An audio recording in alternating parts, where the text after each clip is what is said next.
all have that voice, that self-talk, that self-dialogue, recognizing that we control that dialogue. So before we let you go, before we end the meeting for all, is there any advice that you could give to these kids, whether they want to go into film, MMA, wrestling, the military, whatever they want to do?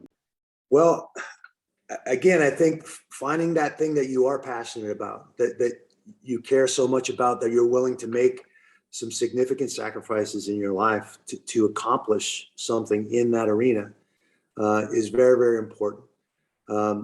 We've already talked about having the courage to step up, put yourself out there and pursue that with everything that you have. I think learning this part of it, so much of what we do is right between our ears, learning to control that voice in our head. We all have that voice, that self-talk, that self-dialogue, recognizing that we control that dialogue. That dialogue does not control us.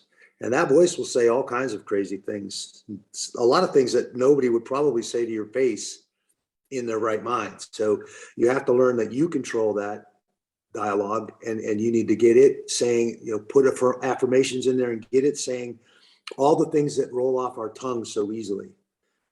So that the two systems, your conscious system and your subconscious system, are saying the same thing and headed in the same direction. That subconscious voice has a tendency to want to undermine our confidence.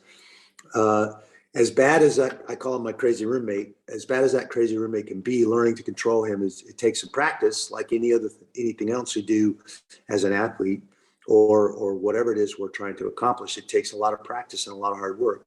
Those mental skills are something we have to practice as well.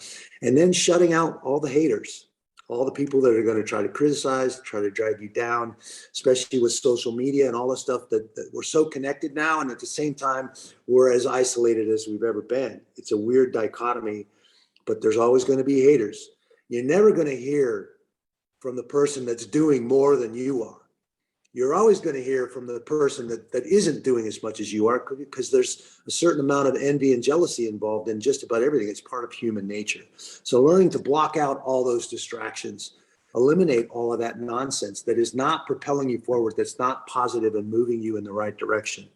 And that, again, is a huge task, especially nowadays, as connected as we are.